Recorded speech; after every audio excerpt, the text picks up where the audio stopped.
une jeune femme a préféré son père à sa mère après leur séparation, et elle a soigneusement évité la maison de la femme plus âgée jusqu'à ce que la tragédie frappe. Ella n'aimait pas tellement visiter sa ville natale. Cela lui rappelle trop son enfance d'où sa mère et la façon dont les désirs égoïstes d'une femme l'ont ruinée. Ella est née d'un charpentier nommé John et d'une femme d'affaires, Jane. Le couple s'est marié dès qu'ils ont obtenu leur diplôme universitaire, et ils ont accueilli Ella, leur unique enfant, 10 ans plus tard. Jane a grandi en tant que femme riche et choyée, prête à hériter de l'entreprise de son père. Elle avait plus d'argent que son mari, mais il y avait aussi beaucoup de respect entre eux. Ce respect n'a duré qu'environ 2 décennies car, à un moment donné, il s'est évanoui pour être remplacé par l'insatisfaction. Jane pensait que ses meilleures années avaient été englouties par la famille et elle n'était jamais loin de le dire à un John mécontent qui voulait simplement qu'elle prenne leur relation plus au sérieux. Ils ont eu quelques désaccords, mais rien d'assez fort pour faire voler leur mariage en éclats, si bien qu'Ella ne s'attendait pas à ce qu'ils se séparent. Mais ils l'ont fait, et elle a été déçue. Lorsqu'elle est entrée à l'université, Ella a quitté sa ville pour s'installer en ville afin d'étudier le commerce comme sa mère. C'est pendant son absence que ses parents ont jugé bon de prendre des chemins séparés. Ils ont essayé de garder Ella en dehors de tout cela autant que possible, ils ne l'ont donc pas informée de l'évolution de la situation jusqu'à ce qu'ils aient tous deux signé les papiers du divorce. Lorsqu'elle l'a découvert, elle était furieuse, et elle a canalisé cette émotion dans une lettre qu'elle a écrite à son père. Il a répondu à sa lettre par une autre, décrivant ce qui avait provoqué leur séparation. Apparemment, sa mère, âgée de 45 ans, avait eu une liaison extra-conjugale avec un autre homme et avait été surprise. Cela a poussé John à demander le divorce et, par dépit, parce qu'elle ne pouvait pas croire qu'elle avait été larguée, Jane a décidé de le chasser de la maison qu'ils habitaient ensemble. En vérité, l'acte de propriété de la maison était à son nom, car elle avait payé la majeure partie de celle-ci. John était charpentier et avait été si coopératif avec ma mère qu'il avait trouvé un moyen de faire travailler leurs revenus pour le ménage. Le mariage l'a laissé sans maison, et il n'avait presque plus d'argent car il n'avait pas assez de clients.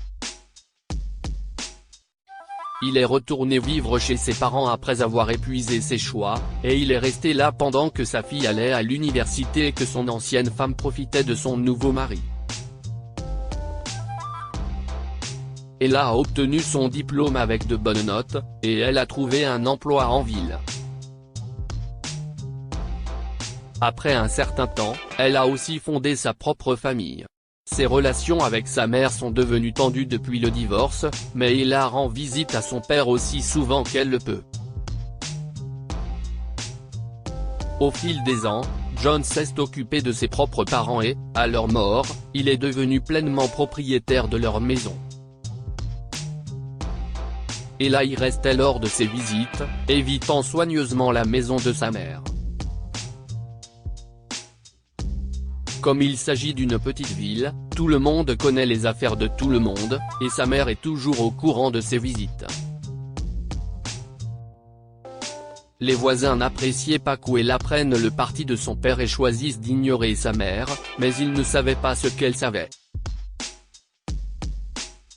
Sa mère a connu le bonheur pendant des années après le divorce. Elle a même accueilli un enfant un an après la séparation, à la surprise d'Ella et des nombreux médecins qui l'ont examiné pour s'en assurer. Ella a appris que l'enfant avait survécu à l'accouchement et qu'il s'appelait Suzanne, mais elle ne se souciait pas assez de rendre visite à sa mère et n'a donc jamais vu l'enfant.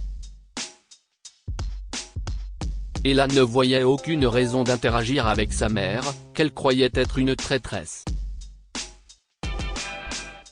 Elle détestait visiter sa ville natale à cause de l'attitude des gens, mais elle continuait à y aller parce que son père refusait de déménager avec elle en ville.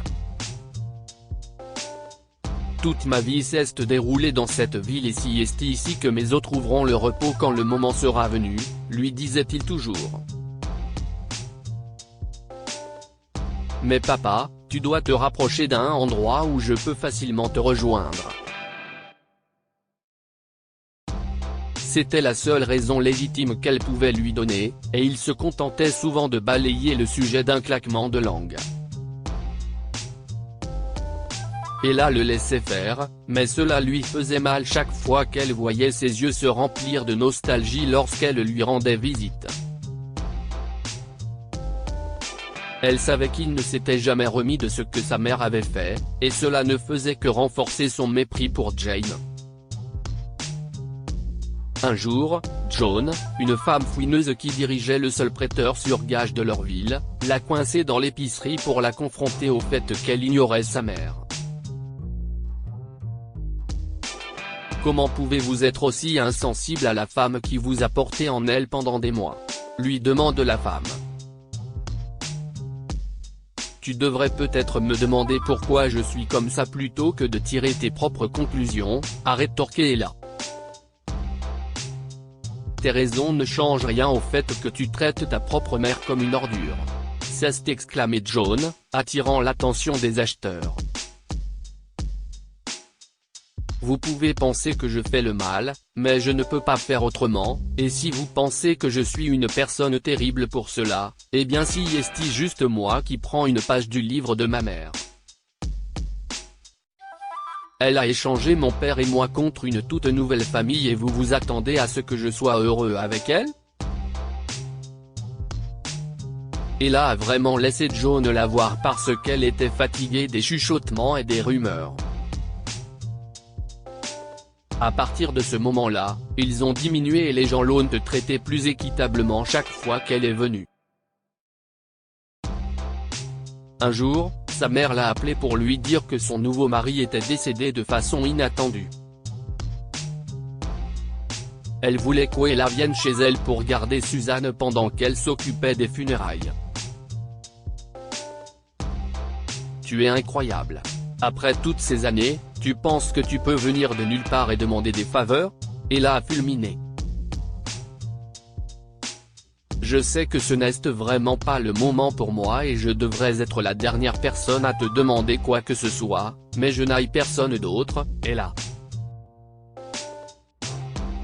Et si je pouvais retourner les mains du temps, je le ferais, juste pour que je répare mes torts, a déclaré Jane, avec du regret dans la voix.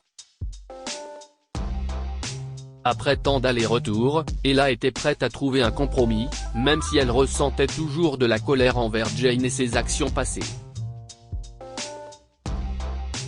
Je ne t'aiderai que si tu appelles papa et que tu lui montres à quel point tu es désolé.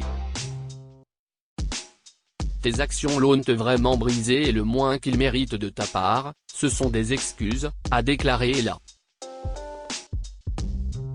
Jane a été très reconnaissante de l'aide d'Ella, et elle a fini par rendre visite à Joan pour s'excuser de toute la douleur qu'elle lui a causée.